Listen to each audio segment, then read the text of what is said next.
He rescued a dying lion years ago and never saw him again. But on the day of his funeral, the impossible happened.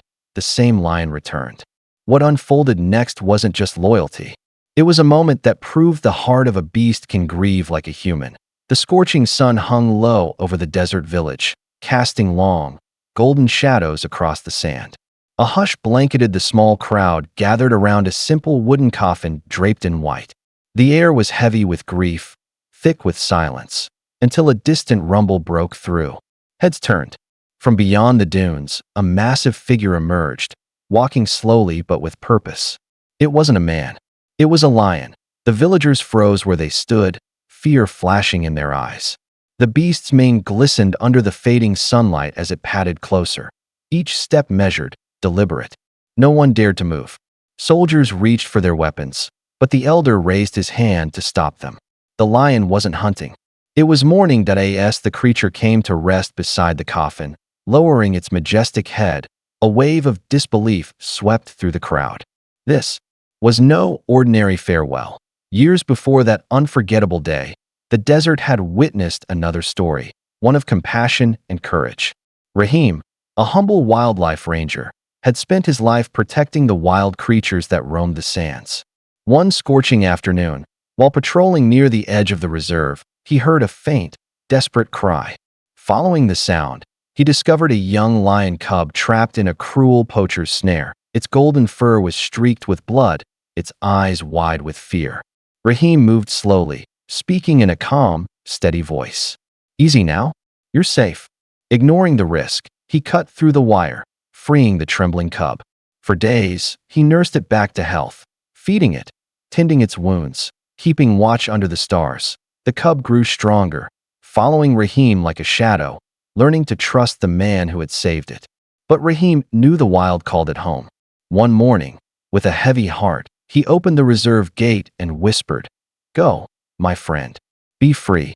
The cub hesitated, gazed at him one last time, and disappeared into the desert.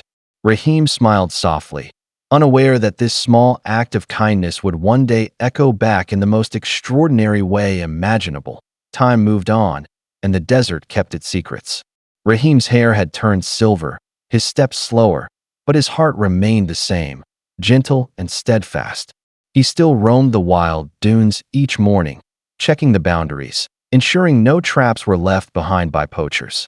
To him, protecting the wilderness wasn't just a duty, it was a promise. Then, one evening, the villagers began whispering of a giant lion seen near the reserve's edge. It didn't attack livestock, didn't harm anyone. It simply watched from afar, its golden mane glinting in the sunset before vanishing into the dunes. Most dismissed it as myth, but Rahim knew better. Driven by a feeling he couldn't explain, he rode out alone. When he reached the open plain, the lion was there, larger, stronger, majestic. Their eyes met. In that silent exchange, Rahim saw recognition, gratitude, and memory. The lion took a single step forward, then bowed its head slightly before retreating back into the desert haze. Rahim stood frozen, tears in his eyes, whispering, "You remember." From that day on, whenever Rahim patrolled the sands, he felt unseen eyes watching over him, loyal, protective, and bound by something far deeper than fear or instinct. The days grew hotter, and the whispers of danger returned to the desert. Poachers had come again, ruthless men who saw the wilderness not as life, but as profit.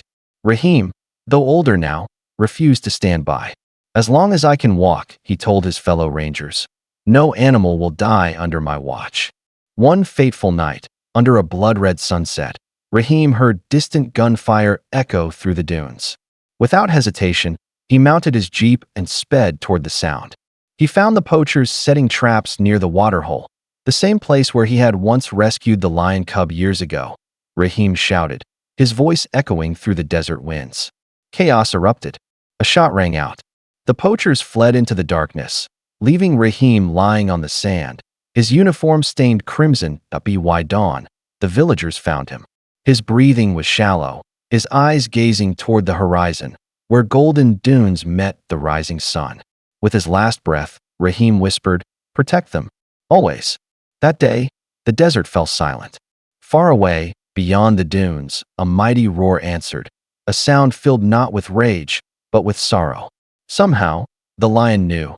The morning of Rahim's funeral was heavy with silence. The village gathered beneath the shade of the old acacia trees, their faces marked with grief. The coffin, simple yet dignified, rested on a wooden stand draped in white cloth. Birds circled quietly overhead, as if sensing the weight of the moment. Men bowed their heads, women wept softly, and even the desert breeze seemed to pause. Rahim's fellow rangers stood guard, their uniforms pressed, their eyes red. A muezzin's soft prayer drifted through the air, solemn, mournful. But just as the final words faded, something strange stirred beyond the dunes at a low rumble. Then another. The crowd turned. Dust rose in the distance, swirling like a ghost. Out of it, a lion appeared, tall, golden, magnificent. Gasps rippled through the mourners. Children clung to their mothers. The rangers gripped their rifles instinctively, but the elder lifted his hand. "Wait," he whispered. "Look at his eyes." The lion walked slowly, his gaze fixed on the coffin. There was no rage, no threat, only sorrow.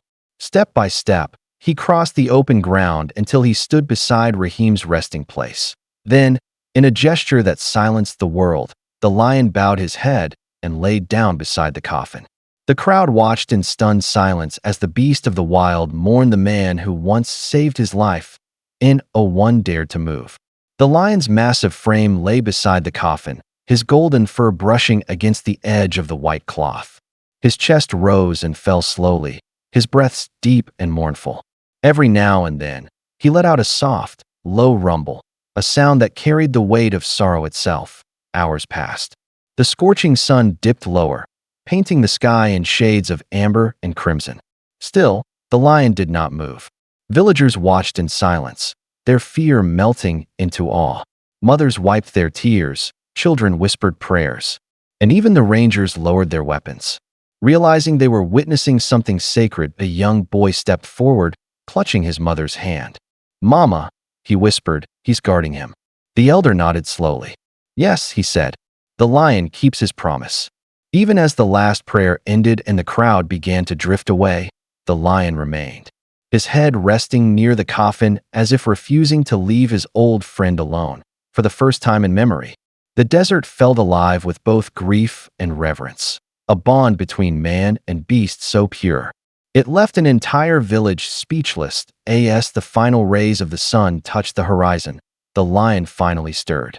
The villagers, still gathered at a distance, held their breath. Slowly, the great beast rose to his feet, towering in the fading light. He stood over the coffin for a long moment, silent and still, his amber eyes glistening with something almost human, sorrow. Then, without warning, he began to move. In a slow, deliberate circle, the lion walked around the coffin, once, twice, 3 times. The ground trembled softly under his heavy paws. It was as if he were performing a ritual, an ancient farewell that words could never capture. When he stopped, he lifted his head toward the crimson sky and released a roar so deep and haunting that it echoed across the desert. It wasn't a roar of dominance. It was grief, love, and goodbye all at once. Every heart in the village trembled. Tears streamed down faces. Even the wind seemed to carry the sound of that farewell, stretching far beyond the dunes. And then, as quietly as he had come, the lion turned away and walked back into the endless sands, leaving behind silence, awe, and a legend that would never fade. Days turned into weeks. But no one forgot what they had witnessed that evening. The villagers built a small stone monument beside Rahim's grave, marking the spot where the lion had lain. On its surface, they carved simple words, "Where loyalty met love." Rangers often returned to the site, sometimes finding fresh paw prints in the sand nearby, signs that the lion still visited from time to time. Each print was a silent reminder that gratitude and love were not human traits alone.